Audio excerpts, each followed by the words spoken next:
On vous souhaite la bienvenue à ericlatour.com. Dans quelques instants, on vous parle des 50 ans de l'ensemble vocal L'Air du Temps de Marieville. Il y aura d'ailleurs un spectacle gala présenté au Théâtre des Deux-Rives, 2 représentations un peu plus tard en avril. Mais d'abord, le design d'intérieur, c'est un programme, c'est une technique qui est offerte au Cégep Saint-Jean depuis 25 ans maintenant. Il y aura d'ailleurs une exposition pour les finissantes de cette année, mais en même temps va se joindre à ce groupe les finissants et finissantes des autres années. Donc, c'est un rendez-vous à ne pas manquer et on en parle à l'instant.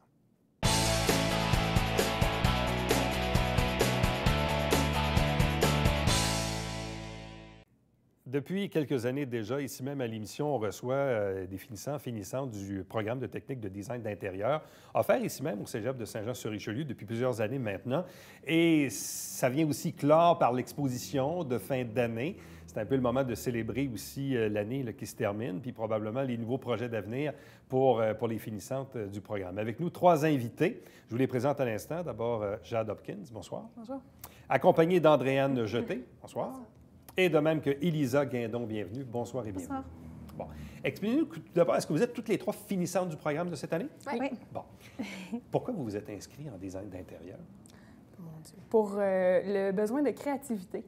J'ai commencé mes études en gestion de commerce au Cégep de Granby, que je ne viens pas de la région. C'est vraiment le côté artistique qui me manquait dans mes études qui a fait que j'ai penché vers le design intérieur, parce que c'est quand même très technique, très mathématique, mais ça incorpore vraiment l'aspect créatif, artistique là, qui me manquait dans mes premières études. Est-ce que c'est une technique qui prend 2 ou 3 années? 3 années, oui. Okay. C'est 3 années de technique. La première année, c'est plus le côté créatif qu'on pratique. Deuxième année, ça va être le pratique, l'apprentissage des logiciels et tout ça. Puis la troisième année, bien, c'est un mélange de tout, les aspects qu'on a appris pendant les 2 premières années et quelques compléments qui fait qu'on pratique chaque aspect du design pour être bonne et fin prête à sortir de l'école. Et 3 ans plus tard, finalement, c'était le bon choix? Oui, effectivement. Moi, c'est un retour, en fait, aux études. J'ai fait un bac en beaux-arts et là, je reviens, c'est au niveau, encore là, créatif. Mais comme Jade disait, là, toute la créativité, toute la recherche dans l'aménagement, les matériaux, c'est ça. Moi, c'est un retour et je suis bien fière de la technique qui est offerte au Cégep et de l'accomplissement aussi après 3 années. Donc, c'est une technique de 3 ans. Oui. C'est un programme qui est offert au Cégep Saint-Jean depuis maintenant 25 ans. Oui. Donc, c'est un programme qui a de l'âge, qui a de l'expérience, qui a probablement aussi beaucoup évolué. Tantôt, on parlait de maîtriser les logiciels et tout ça. Oui. Donc, il y a probablement aujourd'hui la technologie qui est au service des designers d'aujourd'hui. Oui, mon Dieu, à la base, les architectes, les designers faisaient tous les plans à la main. Maintenant, on a des logiciels qui nous aident à performer pas mal plus rapidement. On a développé une efficacité qu'il n'y avait pas avant dans ce milieu-là. C'est sûr que c'est des apprentissages de plus. C'est assez complexe aussi parce qu'il y a plusieurs logiciels, des logiciels de rendu photo, des logiciels de dessin technique, mais tout ça mis ensemble avec ce métier-là, ça complète vraiment bien. On est bien heureux d'avoir autant de technologies aussi au Cégep parce qu'on a beaucoup de locaux informatiques. Les logiciels sont tous fournis gratuitement par le Cégep pour les étudiants au Cégep pour pouvoir faire nos travaux. Bon, une drôle de question, mais une fois que vous arrivez en entreprise, est-ce que les entreprises ont les mêmes logiciels sur lesquels vous avez appris à l'école? Pour la majorité, généralement, oui. La plupart du temps. Parce que ça, je me dis, des fois, on arrive à l'école, on a le logiciel dernier cri, puis là, oups, on arrive en entreprise, puis on a l'outil d'avant, donc... Non, pour la majorité, ils vont garder les mêmes logiciels que nous, on apprend. C'est sûr qu'il y a des petites variantes d'une entreprise à l'autre, mais c'est en arrivant sur le marché du travail qu'on va s'adapter puis apprendre ce qui nous manque à ce niveau-là. Là, avez-vous déjà fait vos stages ou vous allez faire vos stages? Non, on s'en va. On s'en va en stage. Oui. Et ça commence quand, les stages? Les stages, c'est le 23 avril qu'on commence jusqu'à ces 4 semaines, jusqu'à la fin mai, presque fin mai. Bon. Et vous êtes toutes les 3 dans des entreprises particulières qui sont déjà déterminées? Oui. Oui. OK. Bon. Là, est-ce qu'on est dans le design résidentiel, commercial, industriel ou un peu de tout ça? Ça dépend de ce qu'on fait, parce qu'on peut faire de tout. Avez-vous une préférence? Moi, je préfère le commercial ou le corporatif, les aménagements de bureaux, mais c'est vraiment propre à chacune. Je pense qu'Elisa, tu es plus résidentiel. Moi, j'ai un petit penchant pour résidentiel. Par contre, dans mon stage, je m'en vais dans le commercial. Alors, je vais peut-être changer d'idée d'une Oui, couple de semaines. peut-être. On ne sait pas. Et là, de ce que je comprends aussi, c'est quelqu'un qui fait la technique de design d'intérieur peut aussi continuer ses études à l'université s'il le veut? Et Oui. si oui, en quoi à ce moment-là? En design intérieur, en design industriel. Architecture. Il faut des cours, c'est sûr qu'il faut s'adapter là, selon les cours demandés, mais c'est tous des programmes qui sont ouverts à nous, qui sont en lien avec la technique qu'on fait. Bon, et quel est le bénéfice pour quelqu'un qui fait ce programme-là, pour différentes raisons, j'imagine, mais c'est quoi le bénéfice ultime d'aller à l'université puis de poursuivre dans cette voie-là? Bien, c'est sûr que comme dans tout métier, en allant chercher plus d'années d'études, d'expérience, bien, ça monte un peu tes connaissances. Puis au niveau de l'emploi, tu vas avoir des offres d'emploi que tu n'auras pas si tu fais la technique. Là. Et c'est combien de temps l'université pour quelqu'un qui continue? Ça dépend de ce que vous voulez faire. Si vous faites juste le bac, la maîtrise, le bac, c'est quand même de 3 ans. C'est sûr que maintenant, il y a le programme de passerelle qui est offert, qui offre la possibilité aux gens qui ont fait la technique de faire le bac en 2 ans. Donc, c'est toutes des alternatives. Mais c'est des possibilités que vous avez. Là. Ouais. Là, c'est évidemment les choix vous appartiennent après ça. Là, vous préparez l'exposition. Comme je le disais en introduction, c'est un peu comme la finalité de l'année. Oui. Là, l'exposition, c'est jeudi, le 12 avril.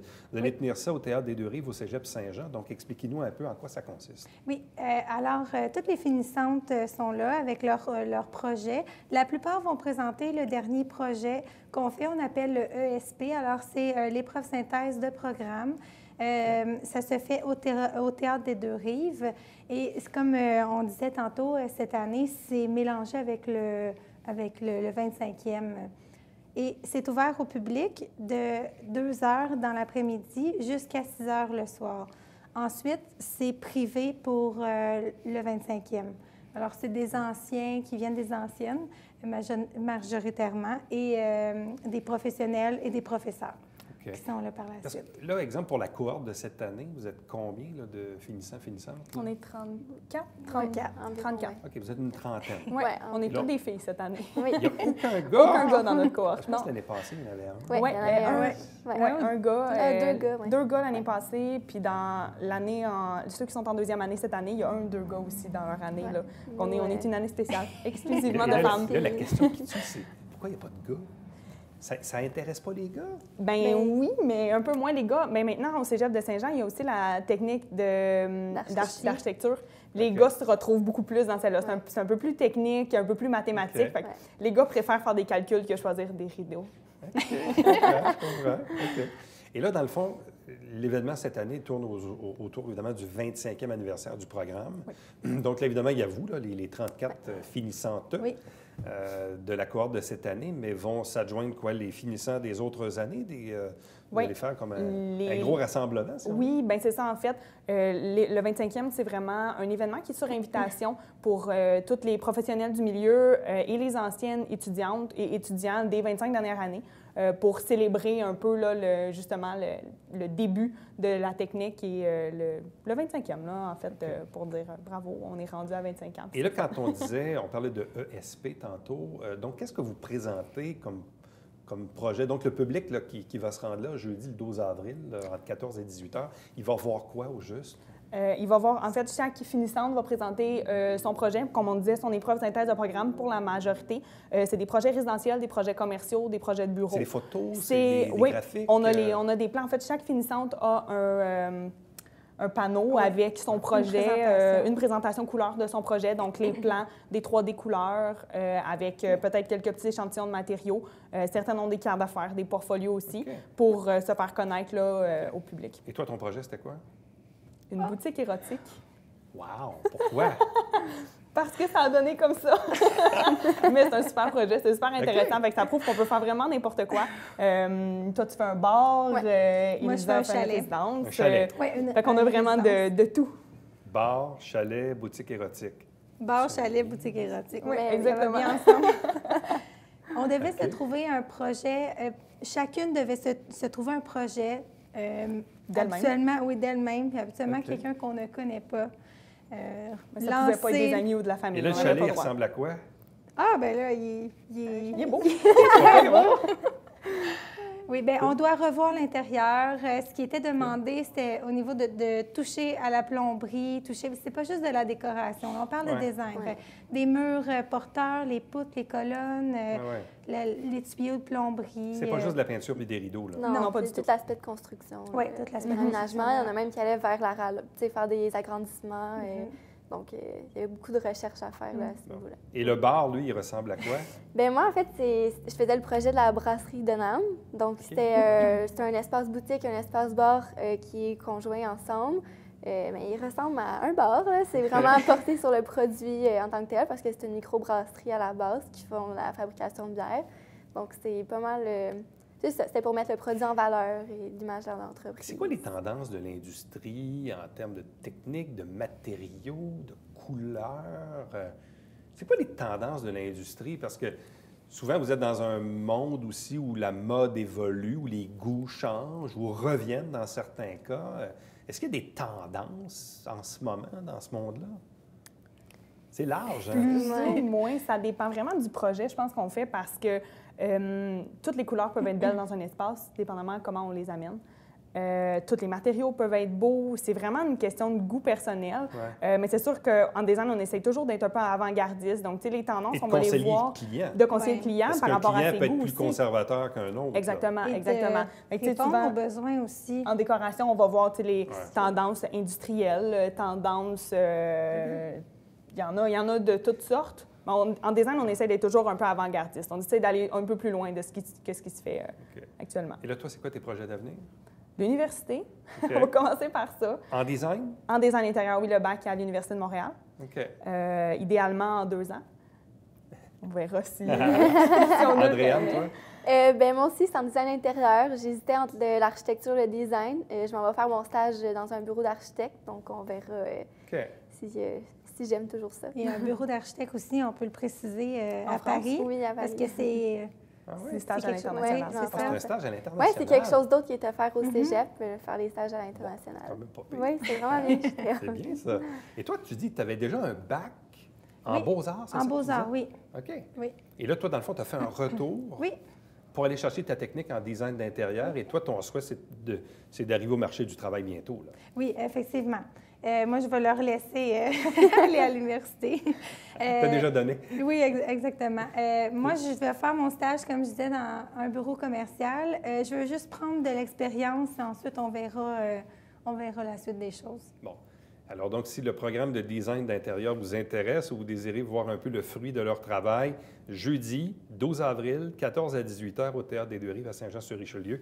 Et en même temps, on célèbre les 25 ans du programme de technique de design d'intérieur du Cégep Saint-Jean-sur-Richelieu. Donc, à vous trois, merci beaucoup. Félicitations et bonne chance pour la suite. Merci beaucoup. Restez avec nous puisqu'au retour, on vous parle des 50 ans de l'ensemble vocal L'Air du Temps.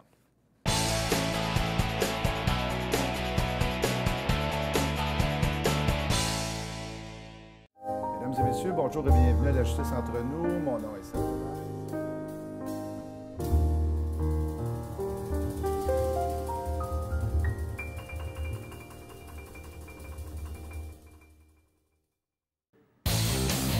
Salut, ici Alexandre Baudouin. Et François Trépanier. François, cette semaine à Sport Express, et en tant qu'étalon, je suis content de te dire qu'on parle de sport équestre. Oui, on monte à cheval avec Fanny McNeil et Caroline Boucher.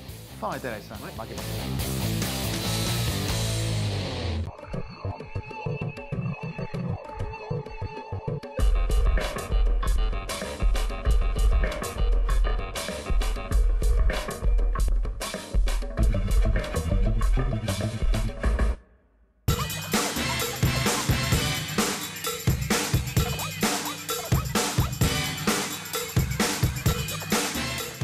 Dimanche, 9h30, Télé Bingo, on vous attend.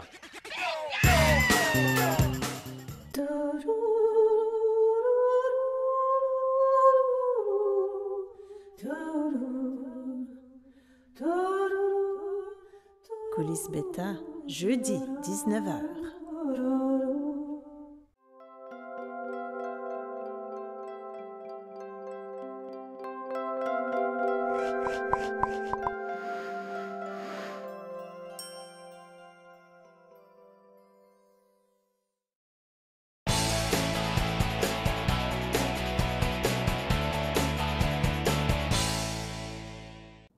L'ensemble vocal L'Air du Temps de Marieville célèbre cette année son 50e anniversaire. 3 invités pour en discuter. D'abord, la présidente Muriel Dubois. Bonsoir à vous. Bonsoir. Accompagnée de Mme Thérèse Aubertin. Bonsoir à vous. Bonsoir. De même que Micheline Lucier. Bonsoir et bienvenue. Bonsoir. 50 ans c'est quand même quelque chose, pareil. Quand on regarde la vitalité, la pérennité de certains organismes à vocation culturelle, dans le cas de l'ensemble vocal, mais c'est incroyable que c'est passé, que c'est toujours duré. Là. Qu'est-ce qui fait, selon vous, que ça a duré si longtemps? Je pense que c'est en fait tous les aspects qu'apporte la participation à un ensemble vocal. C'est une activité de loisir, mais c'est une activité qui est très festive. C'est une activité aussi où il se développe des groupes d'amitié, des amis. Hein? Ça finit par constituer un groupe d'amis. Et puis, c'est un apprentissage de la musique, même quand on n'est pas des musiciens. Le fait de participer à une chorale, d'apprendre des chansons, on apprend des choses autour de la musique, c'est très enrichissant. Et c'est aussi une façon de diminuer la solitude, l'isolement que vivent certaines personnes. Ça crée toute une humilité, puis c'est comme un engagement. Et visiblement, au fil des ans, il y a eu une transmission des connaissances, transmission des valeurs, transmission... Oui, à chaque année, bon, évidemment, il y a des gens qui partent, il y a des gens qui arrivent, mais ça suscite l'envie, ça a toujours continué. Puis on a des choristes de tous les âges aussi, ce qui est intéressant. On n'est pas juste nous, on est des personnes un petit peu plus âgées, mais on a des jeunes aussi dans notre groupe, des mères de famille, des gens de tous âges. Pour le fun? Bien, cette année, on a une étudiante qui a, quel âge, Gabrielle? 16 ans. 15 ans, 16 ans, oui, oui. Et les plus vieux? Les plus vieux, ben je sais pas, là. Pas vous? Oui. Est-ce que vous êtes la doyenne? Vous êtes la doyenne? La doyenne. Wow. La sage. Quand même. Parce que là, vous êtes une cinquantaine de membres. Qu'est-ce qui fait, vous, que vous avez adhéré à l'ensemble vocal? Moi, j'ai toujours aimé la musique. Et je voyais la chorale quand ça allait débuter, au début, dans le temps que ça s'appelait Milado. Et je les voyais chanter et j'allais à leur spectacle. Puis je me disais, que j'aimerais ça d'en faire partie. Et à un moment donné, quelqu'un m'a appelé pour me demander, est-ce que ça te tenterait, là, tu sais? Fait que ça a été oui de suite. Et ça fait combien d'années pour vous? Depuis 42 ans. Wow! Ouais, ça fait 42 ans? Oui. Fait que vous êtes sans arrêt, là. Vous êtes peut-être la doyenne en âge, mais vous êtes probablement aussi la doyenne des membres? Il y en a d'autres qui me suivent un an après, comme Micheline et Thérèse des Hôtels. Il y a un membre qui est fondateur, qui est encore là, qui s'appelle Léon Rondeau, mais lui, il a abandonné, je ne sais pas combien d'années. 10 ans. Combien? 10 ans. 10 ans qu'il a arrêté. Il a repris par après. Mais moi, j'ai jamais laissé. C'est un monsieur qui est non-voyant. C'est un monsieur non-voyant qui nous suit. On a des petites mises en scène. C'est un des membres fondateurs. Oui, qui est très intéressant. Oui. Et là, vous, 42 ans, vous aimez ça en bébite, là? Oui. Puis je ne suis pas tannée encore. C'est drôle, hein? C'est bon, ça. Ça veut dire qu'elle va rester encore une couple d'années. J'aime tellement ça, puis j'aime les gens. Ça m'a fait connaître beaucoup de personnes, de directeurs, apprendre des chansons, ce qu'on apprend par cœur, ce que ça habitue notre mémoire. Ça fait nos respirations, c'est bon pour la santé, c'est bon pour tout. OK. Vous, Mme Micheline, ça fait combien de temps que vous êtes impliquée dans l'Air du temps? 41 ans. 41 ans, donc vous suivez de pas très loin. Oui, on suit. Puis qu'est-ce qui fait que vous avez continué toutes ces années à vous impliquer? Je pense qu'à un moment donné, on a besoin de faire autre chose que la maison ou le travail. Puis en même temps, on a besoin de sortir nos émotions. Quand on est des personnes un peu timides ou introverties, à ce moment-là, ça nous permet d'exprimer ce qu'on ressent intérieurement. Puis c'est le fait de groupe aussi. On s'est fait des amis de longue date, puis c'est resté comme ça. Puis chanter, c'est... Comment j'exprime bien ça? C'est exprimer ce qu'on ne peut pas dire pour des personnes qui ont de la difficulté à s'exprimer. Moi, dans mon cas, ça a été merveilleux parce que ça m'a permis de ne pas tomber malade, mettons, au niveau du stress, ces choses-là. Parce que dans mon domaine de travail, c'était assez stressant. À ce moment-là, je partais de chez nous, je m'en allais chanter. Des fois, j'étais fatiguée, je n'avais pas toujours le goût. Mais je revenais à la maison, puis tout était oublié. Là, vous vous rencontrez quoi, une fois par semaine? Une fois par semaine. On a une pratique tous les mercredis soirs 7h30 à 10h. Et on se rencontre une fois par mois à peu près. On fait un dimanche complet, une journée de fin de semaine complet, une fois par mois. Bon. Qui agit actuellement comme directeur? Notre directeur actuellement, c'est Stéphane Leroux, qui est avec l'ensemble vocal depuis l'an 2000. C'est un arrangeur très talentueux qui est chef de chœur de plusieurs chorales, mais qui accompagne aussi des artistes régulièrement. C'est un accompagnateur, c'est un arrangeur, c'est un musicien très, très expérimenté. Puis il est très bon comme chef de chœur, il est très enthousiaste, il est très bon pédagogue. Il nous aide beaucoup à apprendre et puis c'est intéressant. Puis il nous connaît bien, là, maintenant.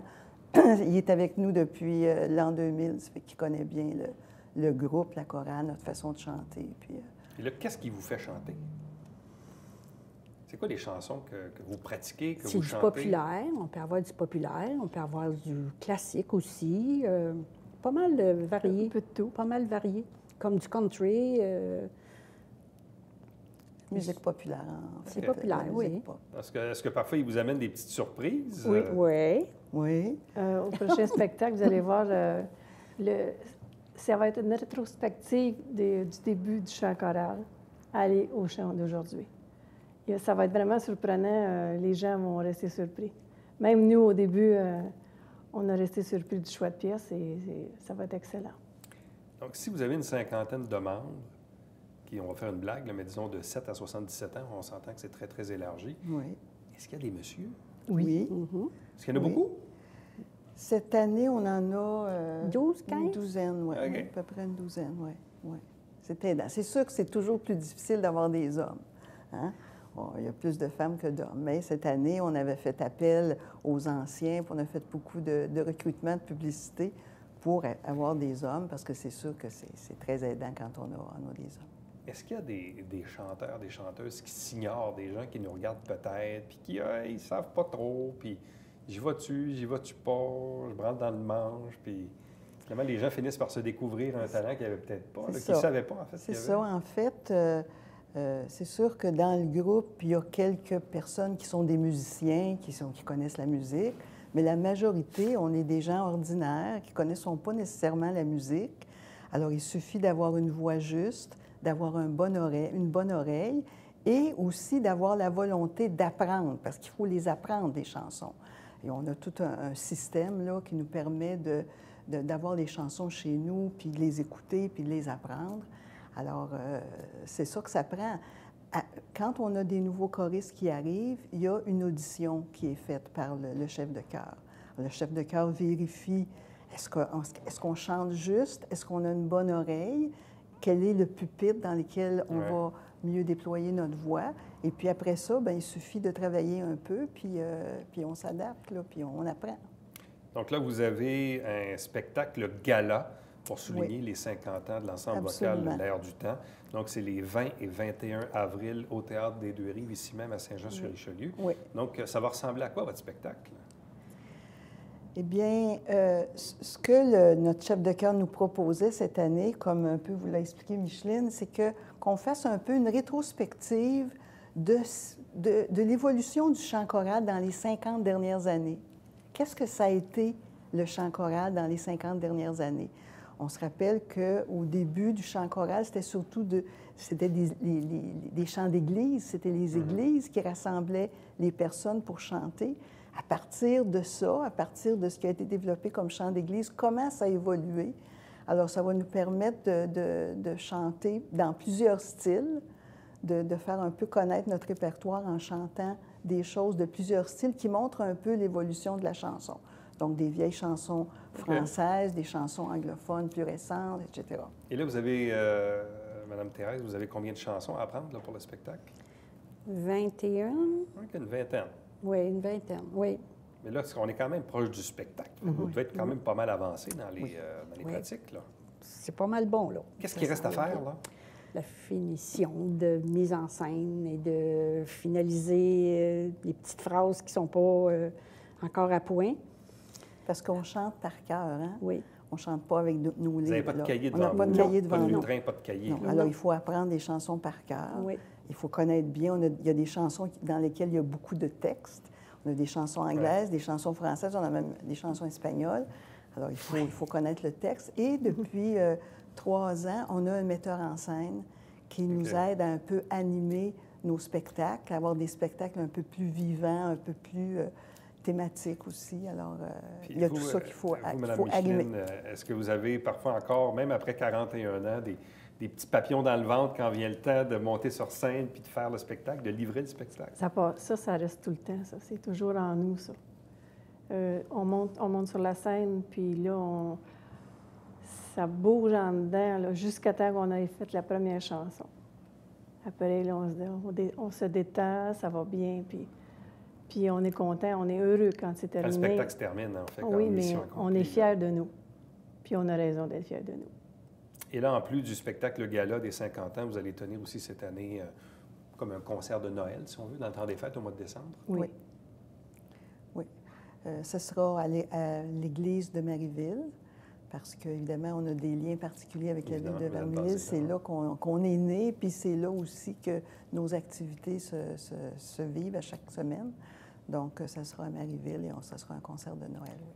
Alors donc, longue vie à l'ensemble vocal L'Air du temps de Marieville. Donc, 50 ans cette année. Spectacle Gala les 20 et 21 avril au Théâtre des Deux-Rives à Saint-Jean-sur-Richelieu. Donc, à vous trois, merci beaucoup. Merci bonne chance pour la suite. Merci à vous. Merci. Restez avec nous. Au retour, on vous présente la conclusion de l'émission.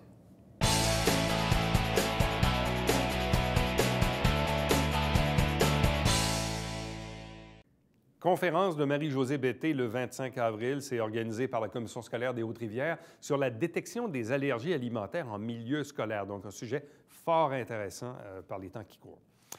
Également, vous dire qu'à chaque semaine, on vous présente des extraits des travaux du Conseil de ville. L'émission s'appelle Saint-Jean-sur-Richelieu, puis le dimanche matin, 9h30, c'est le Télébingo avec 4 000 $ en prix. À demain. Bye-bye.